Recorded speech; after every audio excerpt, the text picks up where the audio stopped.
Welcome to Intuitive Transformations with your host, Sylvia Henderson, and discover tools, wisdom, and inspiration that will empower you to transform your life. Sylvia is an intuitive life coach and energy healer with a growing practice that is focused on empowering others to be more of who they want to be. For the next hour, join Sylvia and explore and unravel anything in the way of you creating the life that you would love to live on the OMTimes radio network.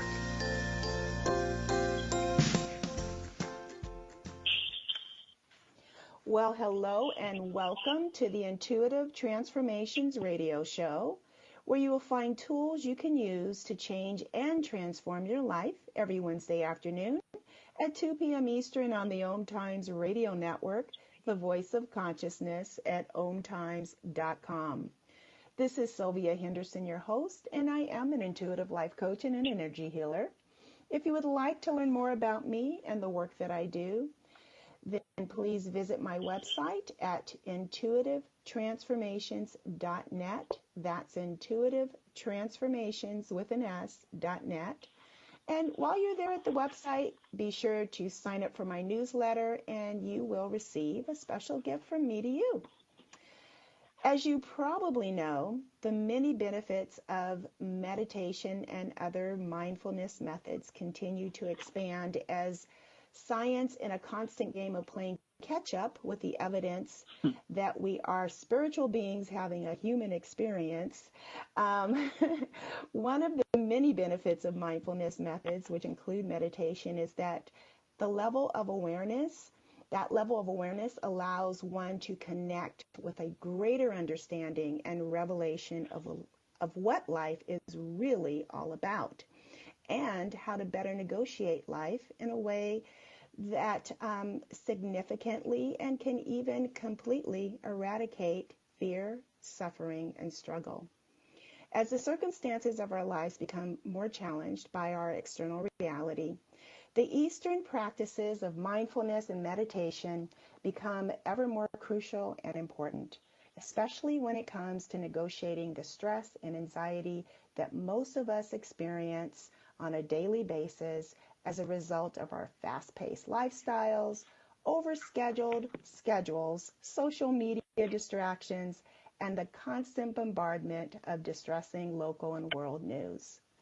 Many of us race through our daily lives with the unfulfilling belief that I will be happy when X, Y, and Z happens, and whatever that is. And that only delays the inner happiness that our souls are hardwired to experience. However, when we become fully present within the continuum of time, life-guiding wisdom and grace easily flows our way, allowing us to live a life that is happier and more meaningful now from the inside out. Today we are going to talk about the gift of mindfulness and meditation and how it can change our lives. Joining us on today's show is veteran mindfulness practitioner John Allcock, who is the author of 40 Things I Wish I'd Told My Kids, Mindful Messages About Success, Happiness, Leather, Pickles, and the Use and Misuse of Imagination. Now, before I bring John onto the show, let me tell you a bit more about him. John Allcock has dedicated over 15 years to the practice and instruction of mindfulness. He is the co-founder and director of Mindfulness at Sea Change Preparatory, a trailblazing academy that regularly implements the practice of mindfulness in its curriculum. The school's emphasis on mindfulness set the foundation for the success of its students, including world record-breaking swimmers, which were featured on NBC Nightly News. John is also a Harvard-educated trial lawyer and has been the global co-chair of DLA Piper's Intellectual Property Group. He lives in Del Mar, California with his wife and co-founder Cheryl. Together they have 4 adult children, and he is here with us today. John Allcock, welcome to the show. Thank you very much. You are so welcome. Well, I am excited to talk about this topic because with the way things are in the world today, this is really going to help a lot of people. So, John, your story and what you are doing in the world, first and foremost, is really very interesting. So would you mind talking first about how you were introduced to meditation and mindfulness, as well as the impact that it has had on your own personal life? Yeah, so it was about 15 or 20 years ago. I was going through a challenging time in my life, a divorce and other things. And so I started getting very interested in mindfulness. I read dozens of books. I went to retreats, lengthy retreats, week-long silent retreats at Spirit Rock and at Plum Village, Thich Nhat Hanh's in France. And I got very, very interested in it, and it was very, very meaningful to me. It was helping me greatly with my challenges. And so I've got 3 daughters, and I wanted to pass along the learning that I had gotten, and I couldn't find a book or even a handful of books that explained it, I thought, simply, clearly, and in a way that Western minds, particularly Western adolescent minds, could understand. So I started writing them emails. In Father's Day of 2009 in a hotel room in London, I started putting together emails and wrote them a number of them over a couple of years. And they started passing the emails to some of their friends and their friends' friends and their parents' friends. And a bunch of people said you should turn these into a book. And so that's how it happened. A couple of years later, I put them together and edited them and turned them into the book. Well, it's a great book because every title starts off with just kind of the spiritual truth, and then you go on to elaborate what that is and how that can show up in our lives in a way that's really easy to understand and very digestible, where for many people, mindfulness teachings have seemed a little bit out of reach because of how they've been the complexity of how it's been taught. So what's great is this is a really easy read, and it really makes great sense, and you're bullet pointing some really key areas that can very positively impact people if they really just give it some time to integrate and contemplate what you've shared here. But before we go into the book any further, would you mind telling us, let's talk, about the school that you started, which sounds really incredibly exciting. The Sea Change School that you and your wife co-founded together. How did that idea come about? And please share with my listeners who aren't familiar with it, what makes your school so very unique? Yeah, well, my wife, Cheryl, had run a school for quite a number of years and developed a super high-quality curriculum and a teaching method that was individualized and very small student-teacher ratio. And she had swam at Ohio State. And so another key component of the school that she had was swimming, in particular ocean swimming. And so when we got together about 5 years ago, I said, well, mindfulness would really fit into this very well. And so we decided to, for various reasons, start a new school in a new location with the academic pillar that she had already developed, the super high-quality academic pillar, the physical education and inspiration pillar that she had already largely developed, and a mindfulness component. And so basically the school is small. The 1-to-5 student-teacher ratio, and it's a micro school, like 25 students, maybe 30. And the focus is on small group learning, project-based. ocean swimming, including some dramatic ocean swimming. We just returned from a trip where we swam from one Italian island to the other, 15 miles in the open ocean in the middle of the Mediterranean. And mindfulness, where 3 mornings a week before we swim in the ocean, we have guided meditation instruction for 30 minutes and traditional mindfulness types of approaches with a curriculum that I've developed. And then once a week, there's a hour-long seminar on various readings for mindfulness, and then it's infused throughout the school. All the staff and teachers are trained certified mindfulness instructors. And so really there's no moment in the day where mindfulness isn't part of the school environment. So that's basically it.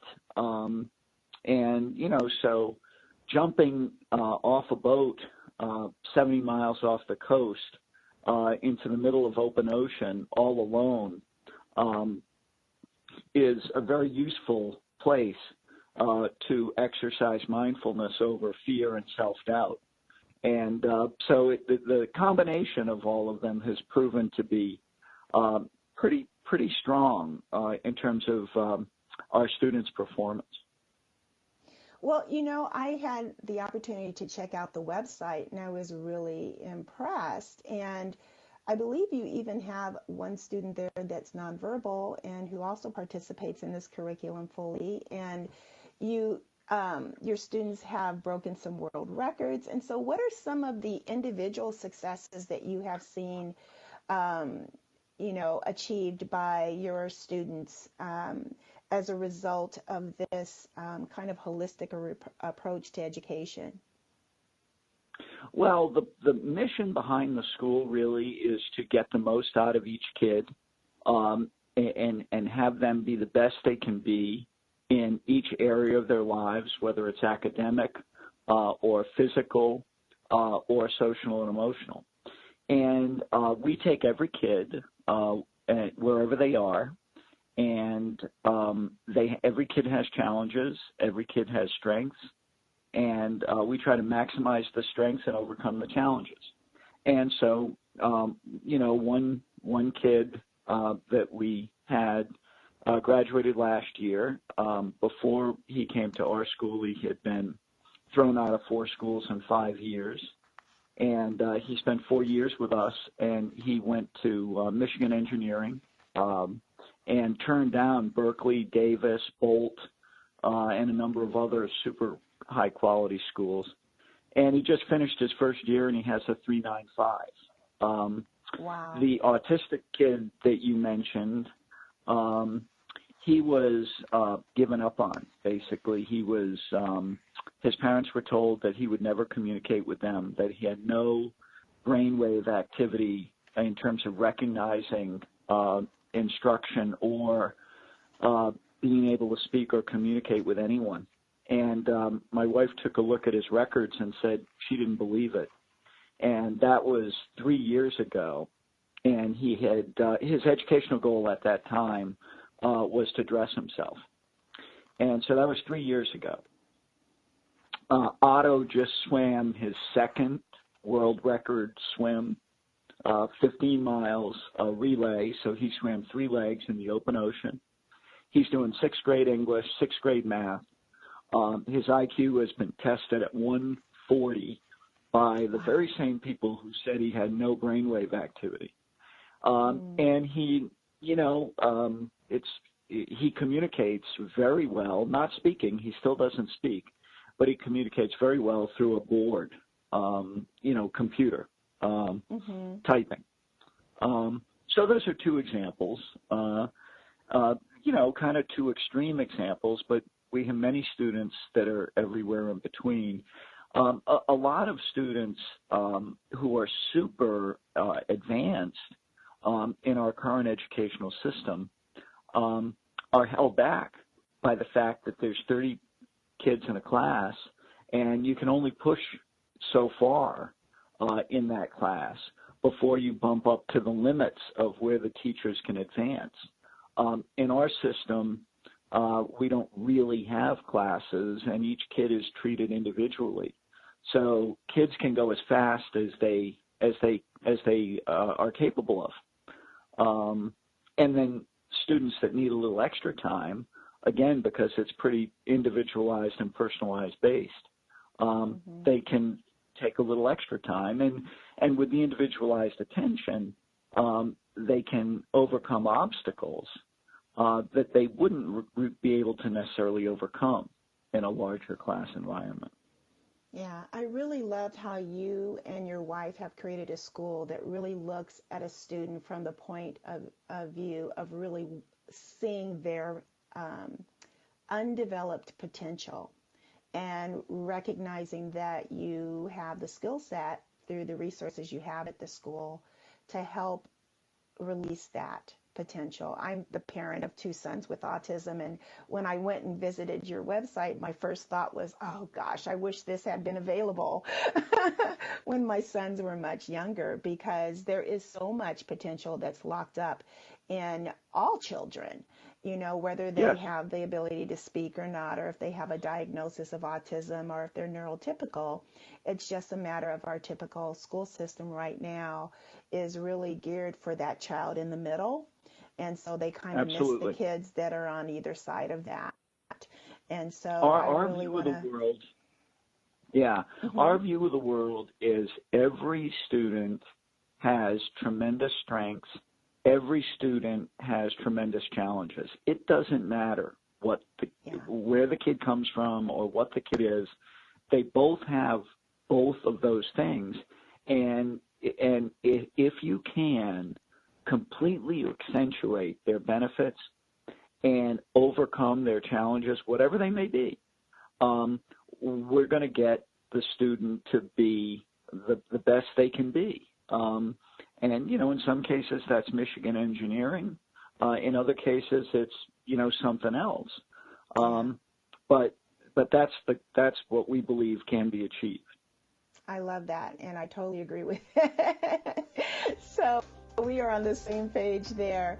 We're going into a break. Everyone, please stay tuned for more of Intuitive Transformations Radio on OMTimes.com. And when we return, we're going to talk about John Allcock's book, 40 Things I Wish I Told My Kids. We'll be back in just a moment.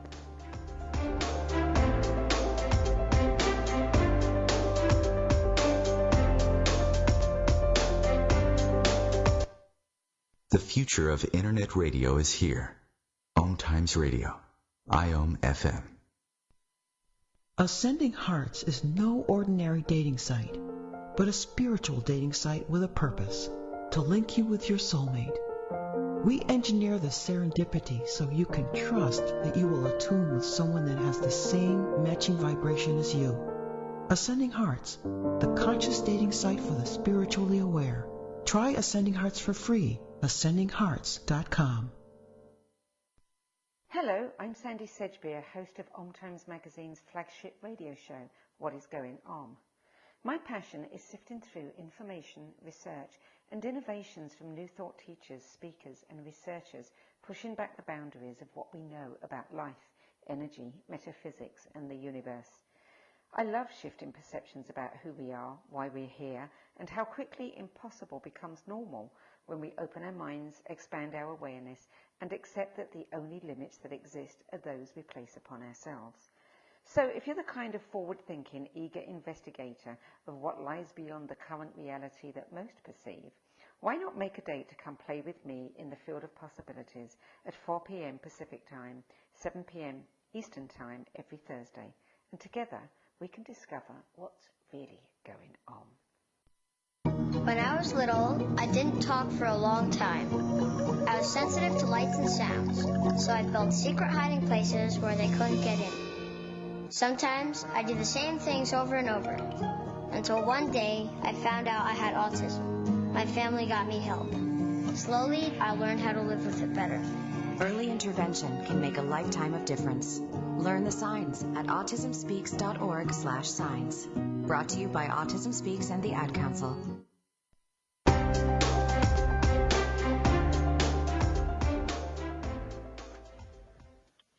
Welcome back, everyone. This is Sylvia Henderson with the Intuitive Transformations Radio Show, and I have with me today my guest, John Allcock. He is the author of 40 Things I Wish I Told My Kids. And before we went to the break, he was talking about the school that he and his wife, Cheryl, co-founded called Sea Change Preparatory. And one of the things we were discussing, John, before the break was really that everyone has potential, and it's about how do we unlock that potential. So in your book, you talk about some of the things that are some of the stories we create in our mind, our minds that stop us, that limit us, that hold us back, that tell us that we can't achieve our goals. And so let's jump right into the number one issue, which is worry and fear. You know, worry seems to be a constant state of mind for most people in our society, especially as of late. And do you have any advice that you can share that will help people who struggle with worry and fear?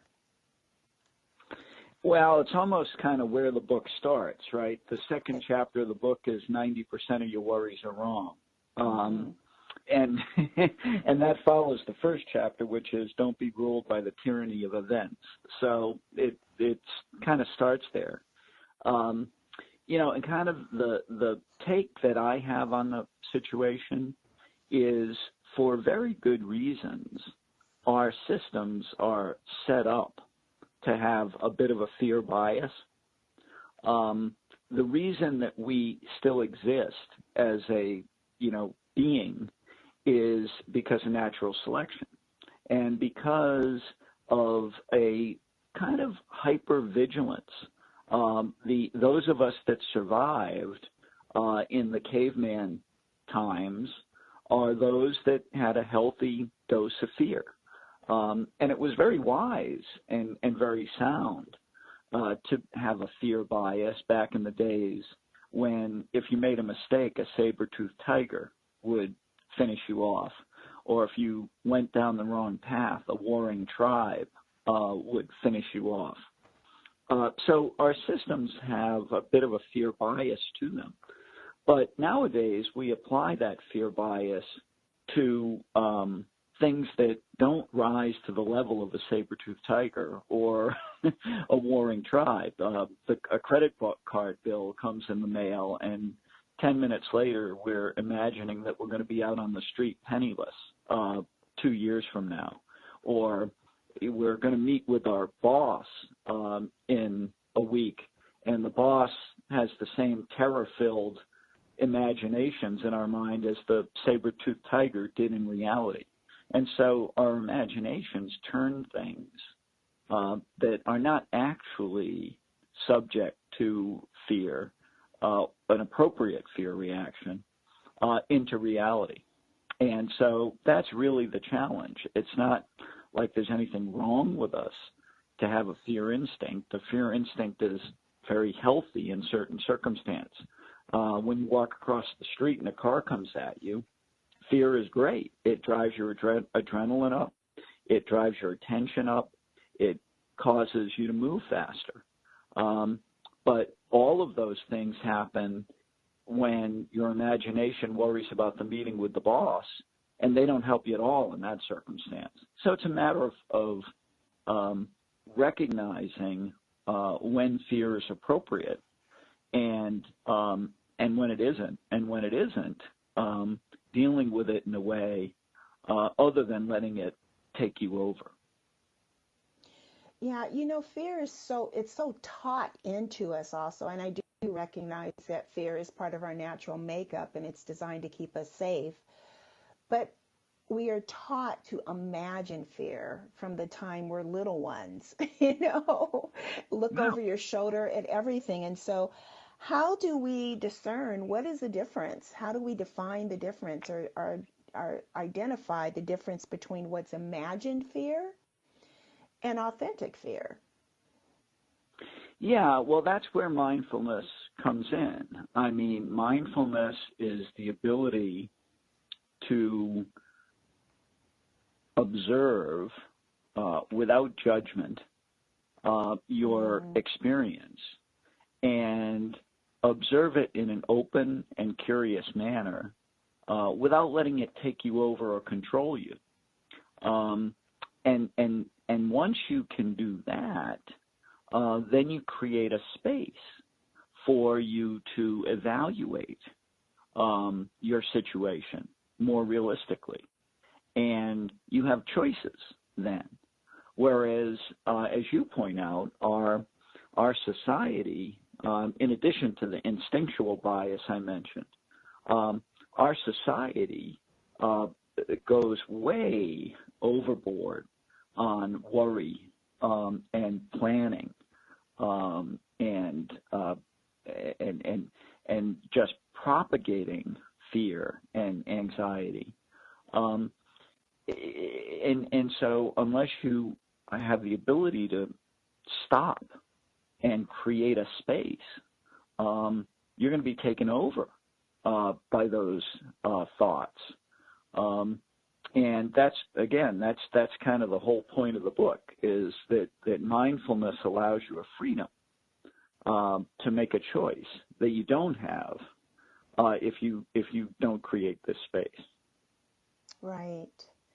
So for people who are listening and they're like, okay, so what exactly is mindfulness? Because one of the things that you touch on in the book, which is really important, it's not about trying to control the thoughts. That is just way too much effort, and it's impossible to do. So can you talk about that a little bit? Yeah. So, most of us think that we're like, our brains are like the deck on the Starship Enterprise, and that we're Captain Kirk. And just like Captain Kirk can control all of the people on the deck, we can control our thoughts. And that isn't the way we work at all.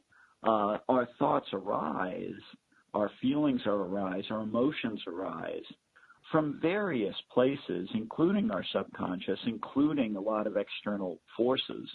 And we don't have any control over any of that. Not really any. Mm-hmm. But what we do have control over is what we do when the thoughts enter our head, what we do when the emotions overtake us. So when you feel fear, you can't control whether or not you feel it, but you can control whether or not you let it take you over. And therein lies the major distinction between awareness and thinking. And people in the West don't even know that there's a distinction between the two. And so that's why the first 5 or 6 chapters of my book focus on that, because I think that's one of the biggest things people in the West need to understand in order to understand mindfulness. And it was the hardest thing for me to get my brain around. But the notion that you can simply be aware and not have to engage in the thoughts that are pounding into your head. And if you just are aware of the thoughts being there and not get captured by them, not divert all your attention to focus on them, but just to let them go and release them, your lack of attention to them will cause them to wither away and pass through you, just like clouds pass and weather passes. And that is really the critical function of mindfulness. Yeah, and there's and it is a difficult concept to get across unless you've actually had an experience of it almost, because the mind just really wants to hold on to every thought and analyze it and turn it upside down and pick it apart and create a story out of why I'm having this feeling in my body or what I'm experiencing in my world. And then it becomes a sense of self or a sense of identity, where is being able to just observe and remain curious, which I think is really a great way to define that process, because that does allow you to be more open without the judgment or without concluding that you know what something means. Because it's when we get into that conclusion of things that we start to get into trouble, even in our lives, and it doesn't allow change to be fluid and organic, because change is just something we have to deal with all the time. Uncertainty is a part of life, which you do talk about in your book. And so, how do we negotiate that uncertainty? Yeah. Lean into that instead of being afraid of it. Right. So that is a part of that. That's one of the chapters. There's a series of chapters that talk about beliefs that we have that are just flat out wrong, but rule our lives. And so you just hit on one of them, which is that uncertainty is a bad thing. And that's a belief that we all have. We all want the world to be certain. We all want the world to be a particular way that we want it to be. And when it doesn't work that way, or when we can't feel control over it, it causes us anxiety and worry, and puts us in a terrible mental state. When the truth of the matter is, we really don't have control over a lot of things in life, whether the stock market goes up or down, whether loved ones get sick or die, what our boss decides to do next week. We don't have control of those things. And so the question is, how do we approach that? And one of the things that I suggest with respect to uncertainty is that you approach uncertainty in the totally opposite direction than with a fear-based mind, but with the notion that everything that happens is an opportunity. Everything that happens to you opens a world of possibilities. If you are not so focused on the world having to be the way you currently desire it to be, or what you think is the best thing for you.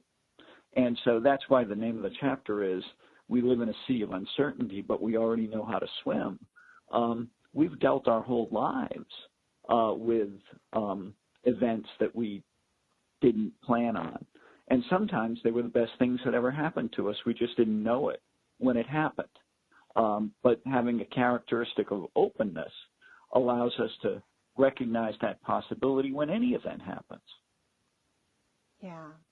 And it's really interesting, because quite often when change happens that is quote unquote outside of our control, we tend to resist it. And as you just said, we don't know what that change really can bring into our lives. If we look at it from the point of view of opportunities, instead of, oh, something is being done to me, or this is a negative, and defining it as such, it really does change the whole energy of that experience, and can open up, as you said, more possibilities and potentialities for us to experience.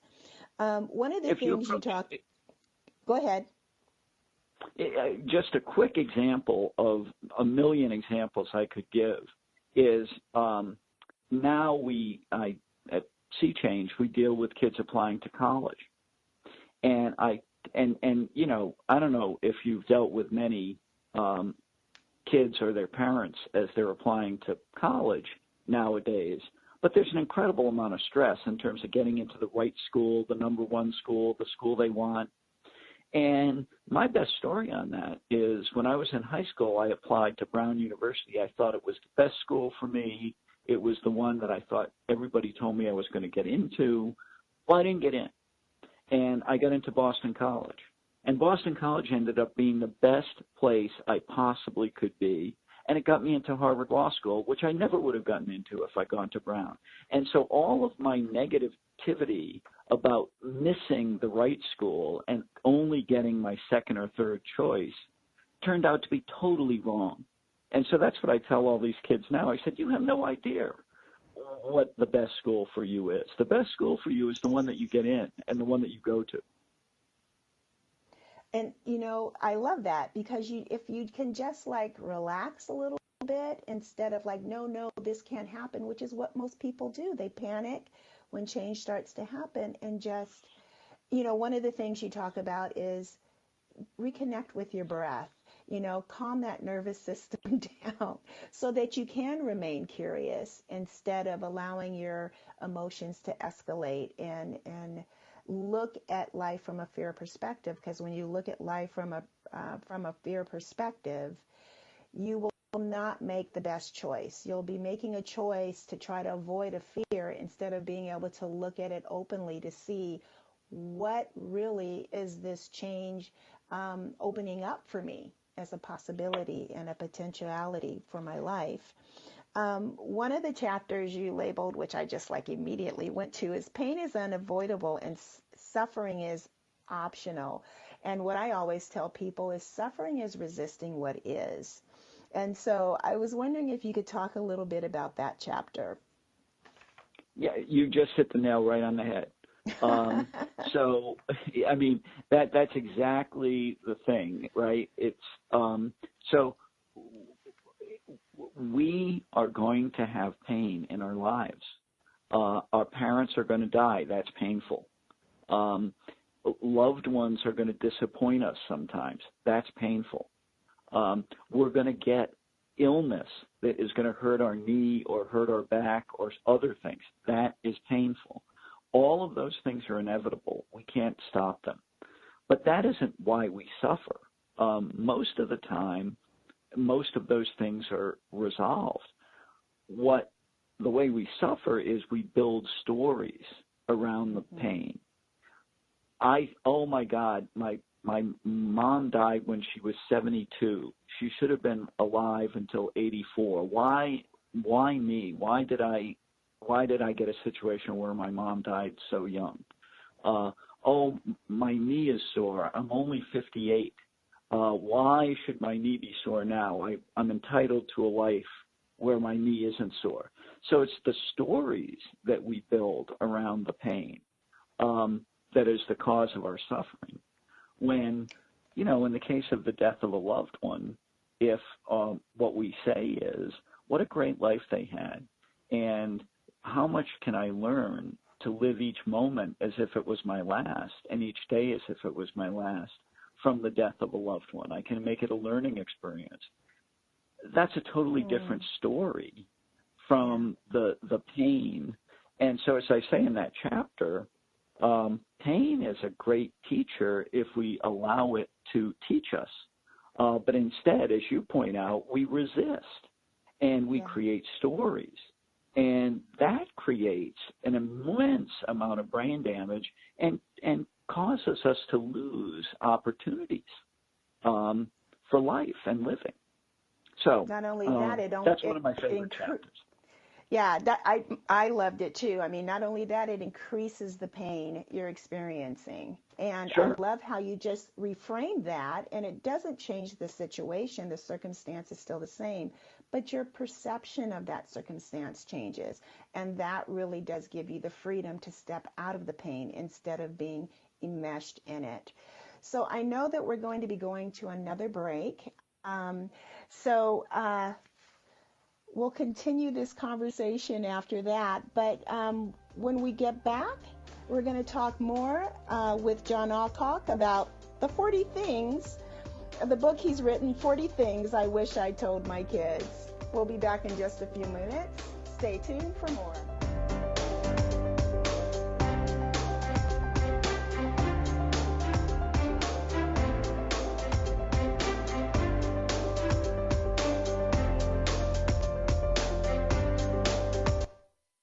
The cutting edge of conscious radio, OMTimes Radio, IOM-FM. Host your show on IOM-FM, the radio network of OMTimes Media, one of the more recognized brand names in the conscious community, and is backed by the extensive marketing reach of OMTimes. Hosting a show on IOM-FM immediately connects you with our extensive dedicated community. Hello, I'm Lisa Berry.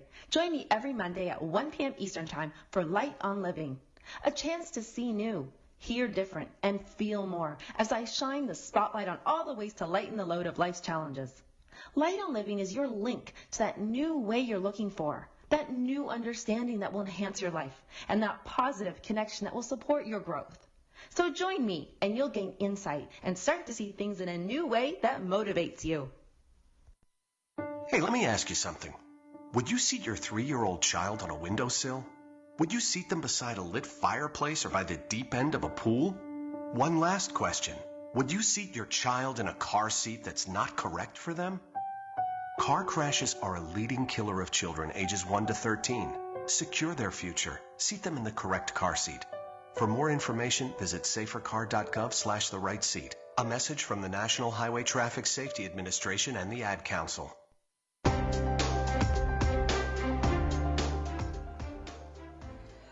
Well, we are back. You're listening to Sylvia Henderson on the Intuitive Transformations radio show. And today we are talking about John Allcock's new book, 40 Things I Wish I Told My Kids. And before we went into the break, John and I were talking about the fact that suffering is optional. It's more of a choice. And for those of you who are listening, I just want you to know that if you ever look at a situation and start off the inquiry of why me, you are opening the door to suffering, because why me questions will definitely give you a laundry list of why the negativity is showing up in your life, and it'll usually be to your own discredit. So I would encourage you to avoid that kind of inquiry, because the mind is designed to answer any question you ask it.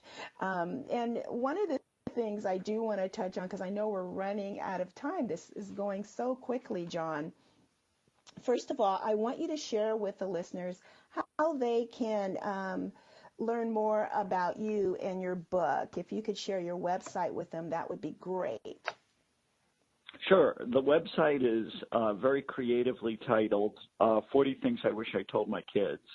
And it has a number of sections on it. It has obviously you can order the book. It has some 3 to 4 minute speaking examples of my speaking that I do, and it also has a link to the Sea Change website. There's also a page on mindfulness and education where I offer some resources on that. Fantastic. Thank you so much for sharing that with our listeners. I do want to talk about anger, and I love how you titled the chapter, You Make Me Mad is a Fantasy. Oh my gosh.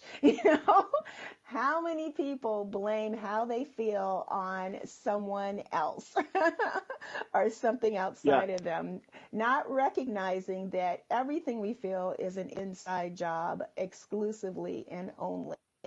So can we talk about that a little bit? Yeah, it's actually one of the clearest examples of mindfulness, and how mindfulness can create an immediate dramatic change in your life. The example I always give is you're driving down the road and somebody cuts you off. And if you don't exercise mindfulness, you don't have a choice. And so you get mad at the other person. Your blood pressure rises. If you're having a conversation with another person in your car, the conversation is interrupted. You're fuming.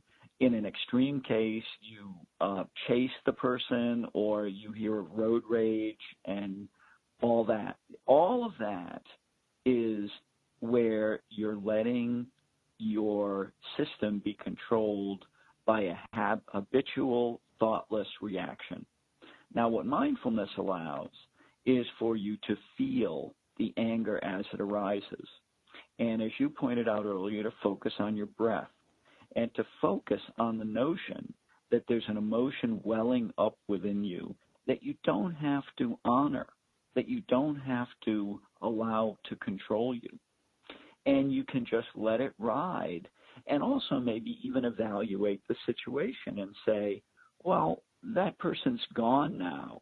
What possibly could any action that I do undo whatever that person did? And maybe that person was on their way bringing their wife to have a baby, and they were in a rush, and that's why they cut me off. There's all kinds of reasons why. And all of that can ameliorate the toxic, truly toxic effects of anger. So I think anger is one of the great examples of the power of mindfulness changing your life. And the last thing I'll say is, I don't know any decision that anyone's made in anger that's wiser than a decision made without anger. I think that's so true. I have to agree as well, because anger it's usually a rash decision. It's not well thought out because you're not even allowing yourself to have access to all of your capacity, even all of your resources, because you're so flooded with that emotion. It's very challenging to see clearly in making a decision. One of the things you also talk about is the belief that happiness comes from getting what we want. And there is this belief that happiness is something that we acquire from outside of us. It's the new car, it's the relationship, it's the achievement at work or the accolades in your career, getting the house you want. And all of those things are lovely, but the happiness it brings is very fleeting. As soon as that brand new car gets a ding in it, you're not as excited about that car as you were when you drove it off the lot. So, how does mindfulness help, shift that belief that happiness is something that we experience, that is only triggered from something outside of us versus an inside job? Yeah, so that is one of the main false beliefs that govern our existence in the West. There's probably 10 or so of them that I cover in the book, but that's kind of the main one. That is that, as you point out, that your happiness comes from acquisition. And really, it's the exact opposite. Because if you think about it, if you have your happiness dictated by the acquisition of things, or even situations, only three things can happen, and none of them lead to happiness. One is you don't acquire it or get it, and so then you're unhappy. Mm-hmm. Two, you get what you want, but then it changes, and everything changes. So you get the job that you want, but then the job changes. Or you get the ideal girlfriend, but the ideal drops away. And then third, no matter what, your attitude towards things are going to change. As you pointed out with the car, even if it doesn't get dinged, your attitude towards it changes. And what you realize is the unhappiness is not caused by any of those things. It's caused by your belief that acquiring things will cause you happiness. And so mindfulness will allow you to recognize that this is an endless cycle of unhappiness rather than happiness, and cause you to take a different approach, which is to the best way I've heard it said is Wallace says, you bring joy to your life. You don't get joy from your life. And so the approach that my book advocates is cultivating things that you already have, like a garden. And those things that you already have will bring you happiness and, in fact, cause you to bring happiness to others. So generosity, gratitude, kindness, all of those things are characteristics you already have. All of them can be cultivated. You don't need to get anything to cause them to be, because they're already within you. And cultivating them will cause happiness inside, and then also cause you to spread happiness to others that you approach. And so the acquisition, it's the opposite of the acquisition mentality. Mm-hmm. Mm-hmm. You also talk about failure in your book, and the fact that life has a reset button. And I was wondering if you could just share some wisdom on that. So the reset button thing is mostly what I was just saying. That is that when we are not feeling good about ourselves, there's a number of internal characteristics we have that will combat that. Compassion, generosity, loving kindness, gratitude, all of those will change your mindset. If you sit down every morning and make a list of 10 things that you're grateful for and a one-sentence reason as to why, and you do that every day for a month, and believe me, you'll be able to think of 10 things easily every day. Your mindset will change over the course of that day. If the person cuts you off and you're angry, but you think, oh, that could be someone bringing their wife to the hospital to have a kid, and you have compassion, compassion and anger cannot coexist. You can't be compassionate and angry at the same time. It's impossible. So those are the reset buttons, and we all have them, and all we need to do is practice them, and we have very, very many opportunities to practice them, because whenever we feel bad is an opportunity to practice them. Exactly. Now the failure thing, Now the failure thing is the way I characterize it is life begins at the edge of your comfort zone and continues thereafter. So, if you don't try new things and you don't try things that are challenging, you're not living life. If you try new things and you try challenging things, you absolutely will not succeed all the time. It's just not possible.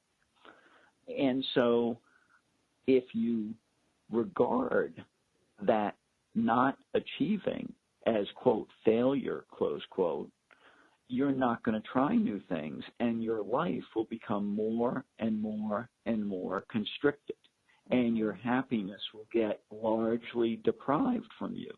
And you are depriving yourself of the opportunity to make great achievements merely by using the lack of achieving a particular goal as a stick to beat yourself. And so that's the way we think about things in the West, whereas, in the East it's a little bit different. They think of continuous self-improvement requires, quote, failing, close quote, along the way. Because how are you going to improve yourself if you don't try things that are hard to do? Yeah. It's interesting because in Western society, there's such a fear of failure and such a fear of making a mistake because there's so much shame associated with that for some reason. I don't know why it's so prevalent. But, when I'm working with a client, they struggle with the fear of making a mistake. I remind them that, there are people that make six figures and their job is to make a mistake all day long. It's called an experiment and they're called scientists, and this is how we evolve. Oh, my favorite quote on that is they asked Edison, who spent 6 years trying to make a light bulb and doing multiple experiments every day. Somebody said to him, well, how could you possibly keep going in light of all those failures? And he looked at him and he said, I never failed a single day. Now I know thousands of ways not to make a light bulb. Wow. So, that's interesting too, because his intention was to make a light bulb. And that just kind of is a great segue to my next question, which is, how important is intention when it comes to mindfulness or when it comes to creating a life that you enjoy living?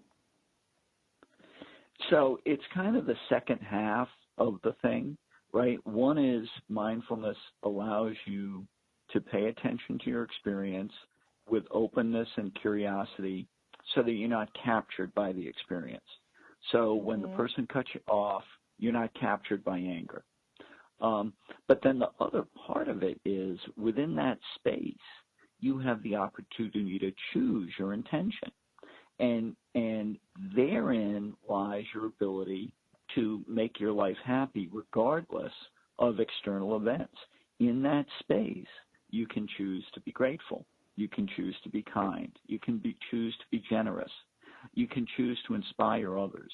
You can choose to have courage to achieve a laudable objective. You can make all those choices.